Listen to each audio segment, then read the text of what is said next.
Good afternoon. Hi there. Well, you're catching me plugging into an Electrify America. It is 60 degrees outside, so it's a little chilly. And I'm at 48% state of charge, and we're only rolling at, what is this, 112 kilowatt right now, which I'm kind of surprised. I'm plugged into a 350 kilowatt. Yesterday was a story, so I wanted to record this and tell a little story time about about EVs planning and problems, and EV charging planning and problems. So yesterday I had to go up to Fort Worth and Keller, which is right by Fort Worth, Texas, from Seguin to a retirement party for my brother-in-law. So the story goes like this: left the house with my car at 100%, and I figured, all right, we're gonna drive on up there and be able to make it most of the way, charge, make it most of the way back, charge. Here's how it actually went. We dropped off my daughter at my brother's house to hang out with her cousins for the day. And while there, after dropping her off, went ahead and charged to 90% of the Round Rock chargers. In retrospect, I should have gone to 100%. Charged to 90% of the Round Rock chargers and drove on up the road. And when we got to the Waco chargers, I thought maybe I'd go ahead and top up a little bit.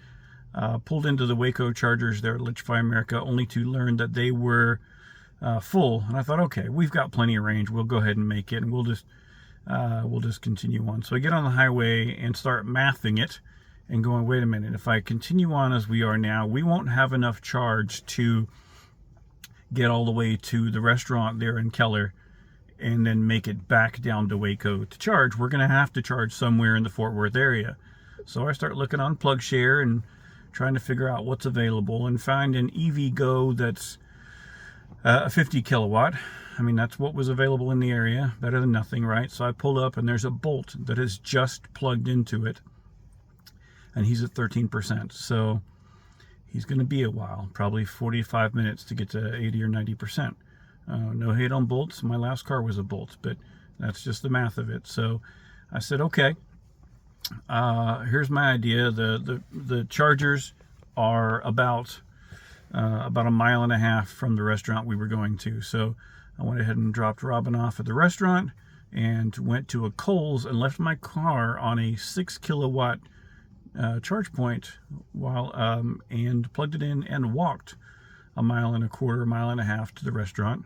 Beautiful day out, so I'm not complaining about that, but walked it, yep. And had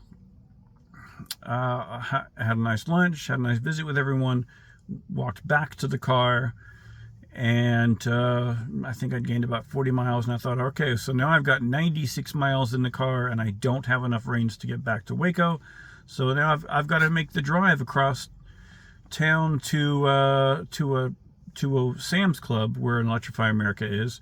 Went over to the Sam's Club, plugged in.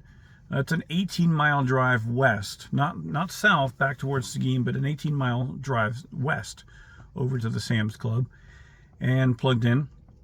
That was a 150 kilowatt unit, so it ran about 172, 173 kilowatts the entire time. So that was a really good charge. The frustrating part about the whole thing was not having Electrify America or available 150 kilowatt or faster chargers closer in Keller. And every time I opened up the PlugShare app, even though I felt like I'd had it turned off, PlugShare kept saying, there's Tesla chargers here and there's Tesla chargers here. And I'm like, I know, I can't use them yet.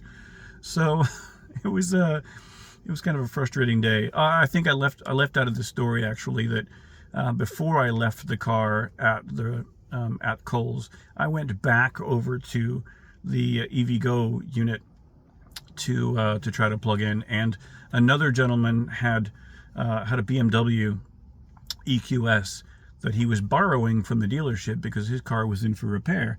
So he's got an EQS, and they didn't give him a wall charger for his house, so he didn't expect to have the car as long as he was. And he ended up learning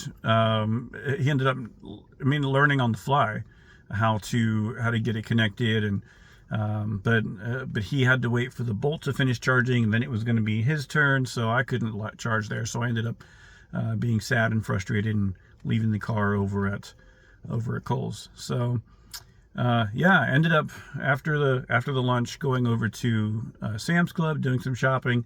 Left the Sam's Club, I think, at 90% state of charge, and made the drive then south. Did not charge in Waco. We had enough charge to go back down to Round Rock, picked up my daughter and charged at the Round Rock chargers, and didn't really need to charge long, but she had forgotten her jacket over there, so we just stayed a little longer and went to, I think, what'd you say, about 90%? Mm-hmm. Yeah, we ended up leaving Round Rock chargers last night at 90% state of charge. So yeah, it was extremely frustrating. It felt like Keller, Texas was kind of a charging desert. There were some EVgo stations, but the reports that I was hearing from seeing on PlugShare was that some of them weren't working. I wasn't going to risk going over to their 350 unit stations when they weren't turned on yet. So it was extremely frustrating. But so I was in a very to heck with EVs, and then I thought, wait a minute, no, not to heck with EVs.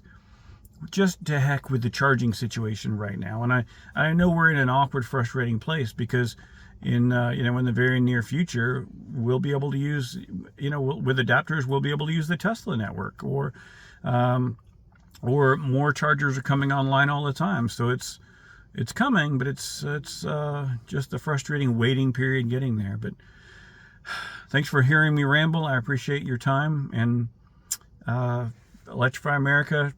Oh, one big takeaway as well about the Waco charger situation is my feedback would be, Electrify America, please implement some sort of queuing situation. ChargePoint's had it for quite a while now. Just that would be amazing. It would take the guesswork out of whose turn is it next and trying to go ask everybody, how long have you been here? Are you next? That kind of deal. But I'm going to finish my charge and head on out.